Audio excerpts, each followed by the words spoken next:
if you close your eyes, does it almost feel like nothing changed at all? And if you close your eyes, does it almost feel like you've been here before? How am I gonna be an optimist about this? How am I gonna be an optimist about this? Israel is not the cause of Iraq. Pollard should be given leniency. I am a Zionist. You don't have to be a Jew to be a Zionist.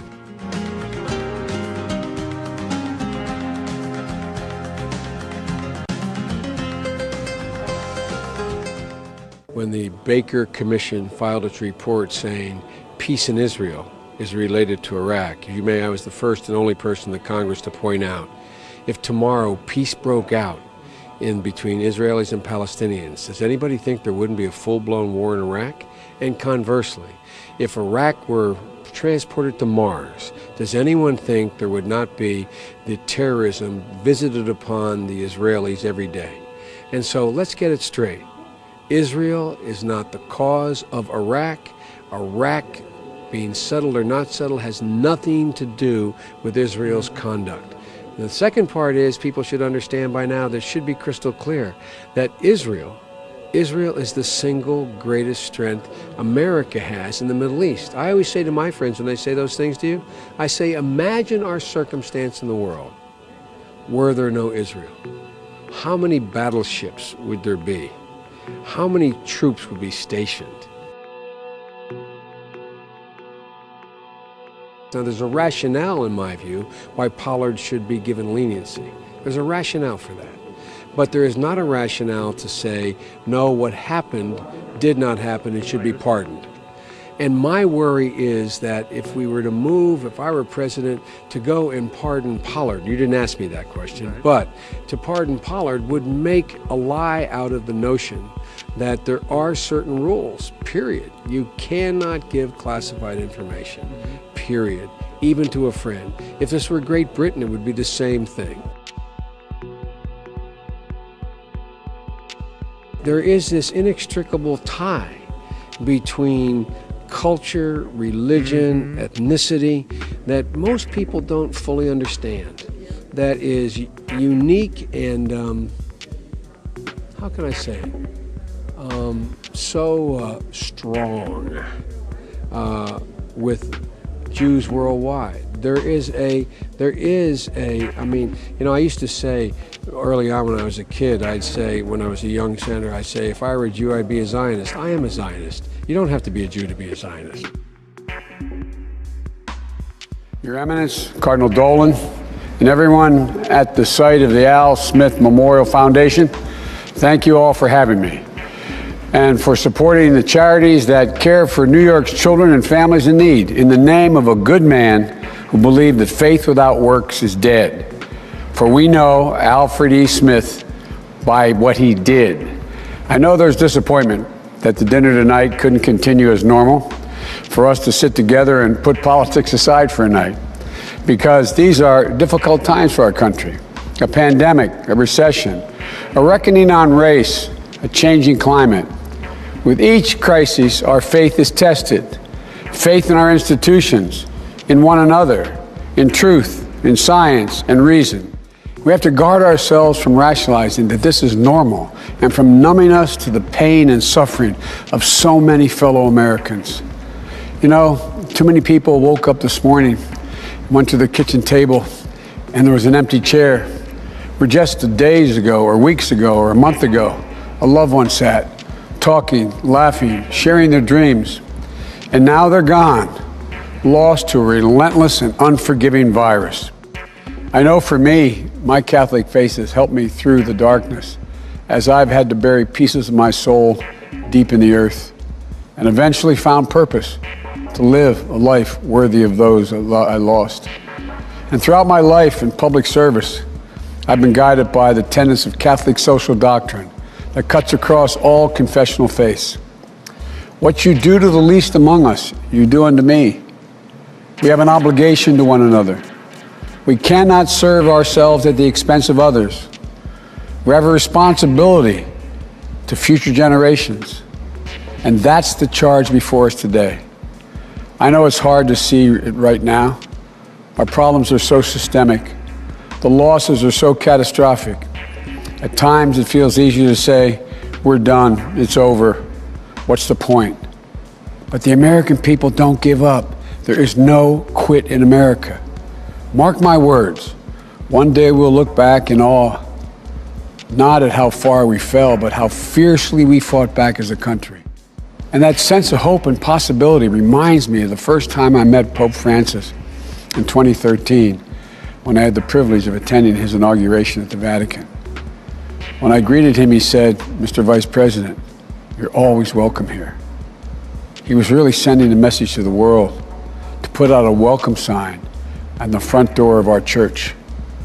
2 years later, President Obama and I welcomed him at the White House. At that same moment, we shared a sense of hope and possibility together. And for me, it came at a very personal moment, a very tough time in the life of my family. Our son, Beau, had just died a few months earlier. But Pope Francis took the time to meet with my entire family to help us see the light through the darkness. I live in an amazing country. We all live in an amazing country, where an Irish Catholic kid like me from Scranton, Pennsylvania, would one day befriend the Jesuit Pope, the Jesuit Pope, the Jesuit Pope, the Jesuit Pope. But that's who we are as a country, where anything is possible when we care for one another, when we look out for one another, when we keep the faith. May God bless you all, and may God bless America. Under your charge, the cadet wing put in over 38,000 hours of community service. You welcomed gay and lesbian cadets into your ranks with respect.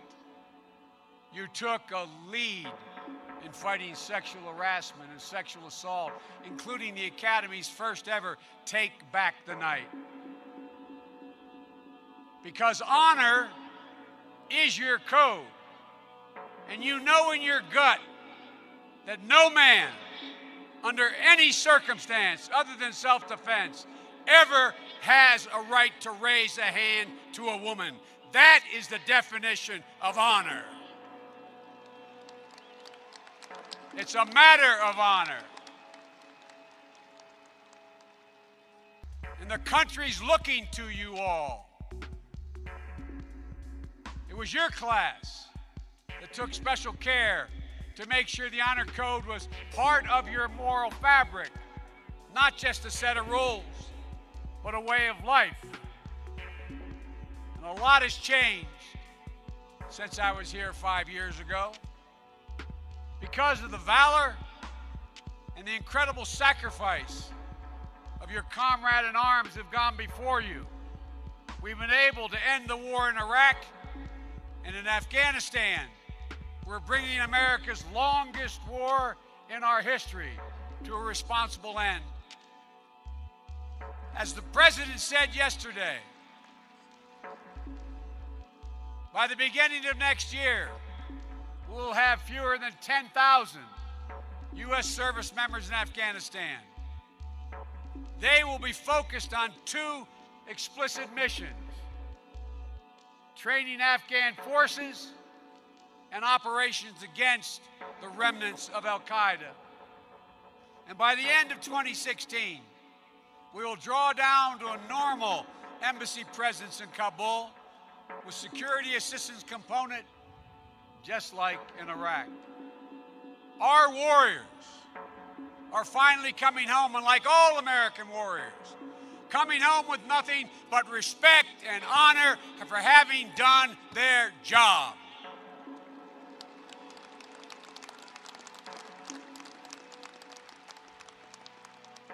But the end of these two wars affords us an opportunity. It allows us to refocus our intelligence and military assets and resources to other parts of the world where they are needed, where we face new challenges. This is the world you are graduating into. This is what I want to talk about today with you for a few minutes. I believe we, and particularly you, your class, has an incredible window of opportunity to lead in shaping a new world order, a new world order, a new world order, a new world order for the 21st century, for the 21st century, for the 21st century, in a way consistent with American interest and the common interest. Think of the possibilities. For the first time in history, the Western Hemisphere is in a position where it has the possibility of being middle class, democratic, and secure from Canada to Chile. Hi there, my name is Alan Lamont. This video is about Joe Biden and Barack Obama. Now the power structure is that today there are two black popes. You have Count Peter Hans van Kolvenbach and you have Adolfo Nicholas. They are the two Jesuit generals, the two superior Jesuit generals, the black popes. And they control the Vatican, and they control Pope Francis, and they control Joe Biden. Joe Biden is a Jesuit. Now what people need to understand is that Barack Obama is controlled by the Jesuits of Rome, and the Jesuit order are an order of infiltration. They destroy from within. This is what happens. And you know when the Jesuits have complete control, because they bring out their Jesuit trained alumni presidents and they put them out front. We see that with Bill Clinton, who graduated from Jesuit Georgetown University. Georgetown is the most powerful Jesuit university in the United States of America. And they are the great educators. They are the ones that educate everyone at the highest positions in politics, whether it be Ron Paul, that's why he goes to Georgetown, whether it be the Kennedy bloodline. Lyndon B. Johnson graduated from Jesuit Georgetown University with a law degree. But you'll find that even in Barack Obama's government, they're all high-level Jesuits. Obama's presidential cabinet and his team of advisors are men who have all graduated from Xavier Jesuit University, St. Ignatius College, College of the Holy Cross, Notre Dame. In fact, Barack Obama has a Jesuit doctorate degree from Jesuit Notre Dame University.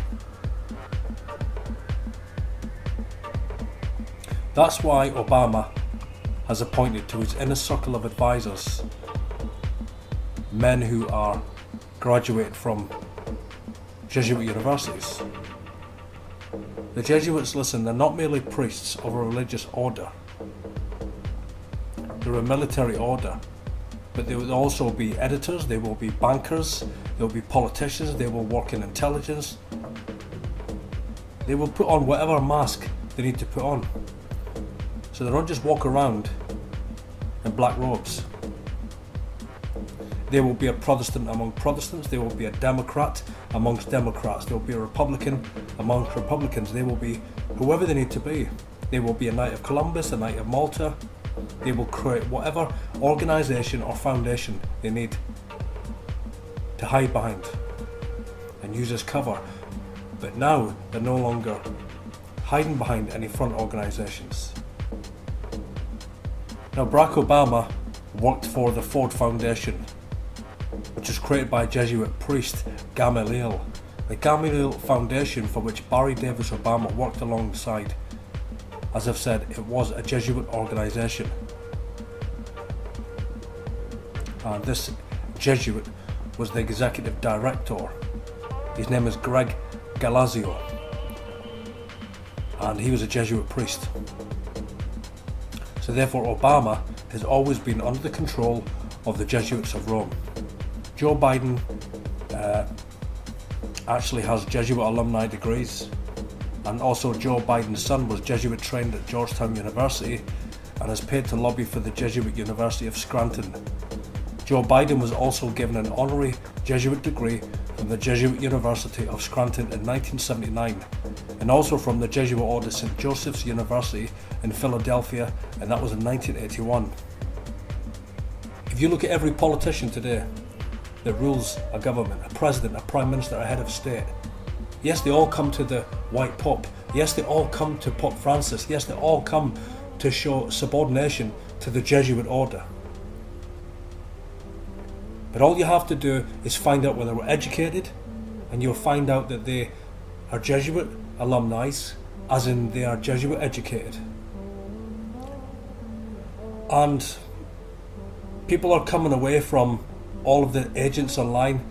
It's up, you know. People know the truth now. People have been in this anti-Vatican movement for many, many years now. The Black Pope is the most powerful man on earth today.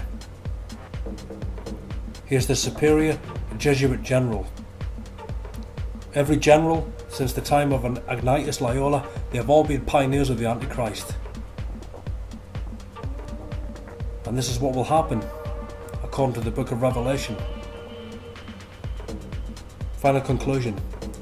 According to the word of God in Revelation 17, the 10 horns give their kingdom unto the beast until the words of God are fulfilled.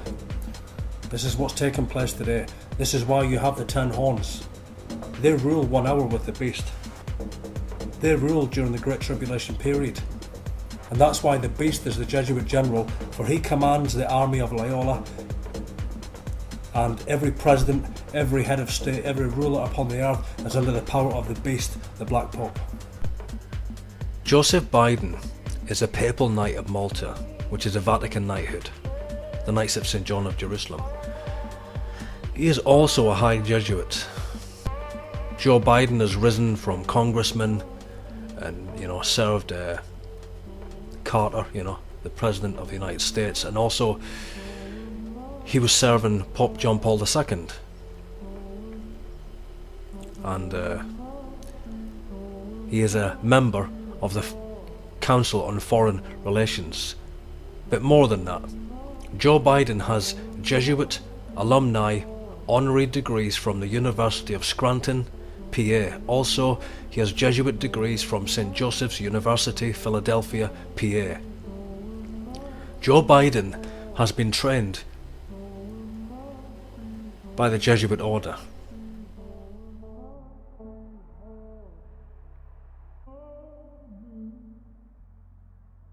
Biden hasn't yet declared his candidacy for the 2020 presidential election, but he's already dealing with the scrutiny of a campaign. Very unexpectedly and out of nowhere, I feel Joe Biden put his hands on my shoulders, get up very close to me from behind, lean in, smell my hair, and then plant a slow kiss on the top of my head. Former Nevada Lieutenant Governor nominee Lucy Flores accused Biden of being overly handsy with her during a campaign rally in 2014. Biden released a statement yesterday saying he's offered countless handshakes and hugs on campaign trails. He says, quote, "And not once, never did I believe I acted inappropriately. If it is suggested I did so, I will listen respectfully, but it was never my intention." You've tuned into Stranger Than Fiction News, this very special report. New footage has emerged of the former Vice President Creepy Biden, Creepy F. Biden, with young children, and with the Attorney General, Jeff Sessions. We just want to play these clips and want to warn you that what you're about to see is very disturbing. Now, obviously, the behavior that you're seeing here fits the profile of a pedophile. Obviously, nobody out there would take liberties with other people's children like Creepy Joe Biden does. And there's just tons of footage of him out there touching children inappropriately, caressing them, massaging them, basically grooming them, and making them feel basically awkward in their own skin. And this is part of the pedophile process. This is part of the virus that we're dealing with in terms of these spirit cookers. Now, check out this footage. This is the Attorney General Jeff Sessions when he was senator being sworn in by then Vice President Biden. Now, all the people are running away with their children But Biden sees a victim. So he swoops in, he tries to touch her, and boom, bitches, boom. He's like, get out of here. Get out of here. Don't touch this kid. He knows. Jeff Sessions knows what Biden is. And the reason that he knows is because he's had many years to work with him. So obviously this man has a reputation. They know what they're dealing with as fellow senators and colleagues.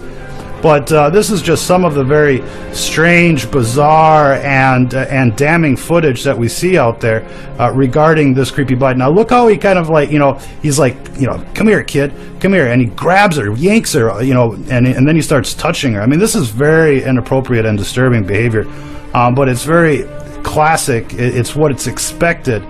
When it comes to these kind of people. Look at him, whispering sweet nothings, and this is kind of like his MO. He's basically grooming the children, trying to make them feel comfortable, making them feel special, that kind of thing. I mean, this is what predators do. We're seeing it again here, and it's very inappropriate. He grabs him by the arm, he yanks him real close, and he's like, come here, kid. I mean, this stuff, he even tries to kiss her. This is messed up, and he's smiling. Look at this now, more petting, more caressing. Look at it. Oh, he kisses her. I mean, this is disturbing. This is very disturbing. And we're just kind of wondering, why isn't the FBI looking into this? Why isn't the Department of Justice looking into this? Look where he's got his hands here. He's basically feeling her up right there. How old is this kid? This is very inappropriate. Oh, here's some more grooming for you.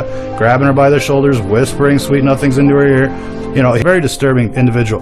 But these are the types of people that are protecting the whole underground pedophile network. Have no doubt about it. Where you see Democrats, where you see Democrats, you're definitely seeing pedophiles. No doubt about it. I mean, look at this footage. Very disturbing, very damning footage indeed. And he's basically pressing, he's pulling these kids up next to his genital area, unfortunately. I mean, that's very disturbing, to say the least. And he's doing it right in front of everybody. And people know. I mean, they're trying to grab the kids. Here, get out of here, kid. I mean, this stuff is terrible. Look at this. I mean, all the people leave with their kids right away, and he's like, no, don't touch the kid. They know. They know what's going on, ladies and gentlemen. This stuff is not our imagination. It's right here on video. Why isn't CNN playing this? Why isn't NBC playing this? Why isn't Fox News playing this? Why isn't there an open investigation? Look at this stuff. They know, or else he wouldn't be slapping his hand away saying, don't touch the kid, right? If he didn't know, he wouldn't have done that. Right? If it would have been just like normal, right, they wouldn't have done nothing. He would have been just like, yeah, here, give him a hug, give Uncle Joe a hug. But they're like, no, stay away from this Uncle Joe. This Uncle Joe is creepy as fuck. Creepy F Biden, ladies and gentlemen. Look at that. Attorney General slaps away the hands of creepy Biden as he's trying, basically swooping in there for the grab. Libertarians were opposed to it right after 1994, and you can ask the Attorney General this, because I got a call when he introduced the Patriot Act. He said, Joe, I'm introducing the act basically as you wrote it in 1994. It was defeated then not by any liberals. It was defeated then by the folks who worried that we'd have the Minutemen would get in trouble, by the Mr. Barrs of the world, who were worried about the right wing, not anything else. So that has nothing to do with you all, but just to set the record straight. Almost the same thing that got passed, the Patriot Act, was introduced by me in 1994, and it was the right wing that defeated it. You guys tried to help get it passed, including the wiretap changes and the rest. So good, because we have a vote on it. Window of opportunity to lead in shaping a new world order for the 21st century in a way consistent with American window of opportunity to lead and shape a new world order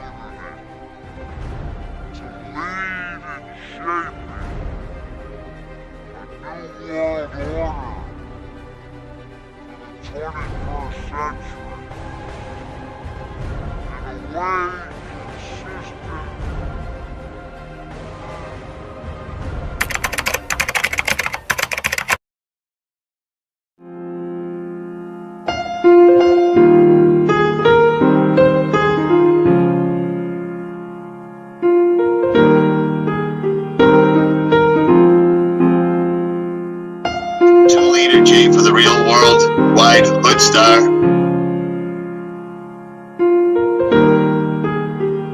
The saga begins, I'm a reflection of the drama within the ghetto I live in. Niggas' moms on crack, pops just disappeared. First time you get locked up, who really cares? I see a little snotty-nosed kid with his sneakers on backwards, sleep on a mattress when I go to make a sale. At times I wonder, are we going straight to hell, or does God realize we trying to make it as well?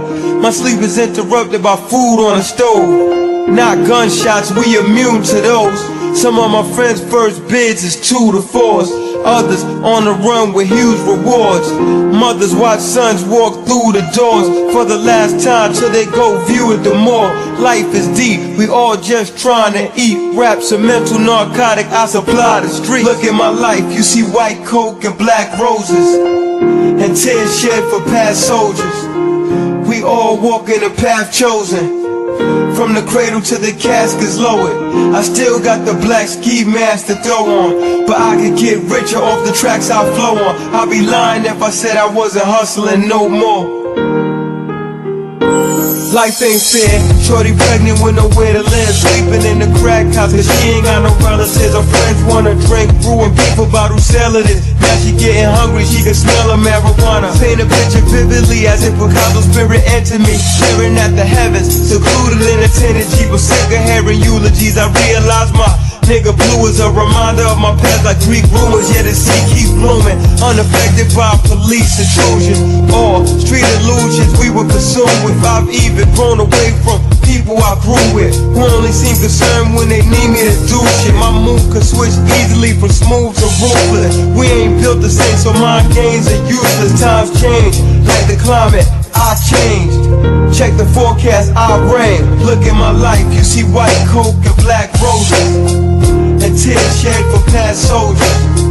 We all walk in a path chosen, from the cradle to the casket's lowered. I still got the black ski mask to throw on, but I could get richer off the tracks I flow on. I'd be lying if I said I wasn't hustling no more. Look at my life.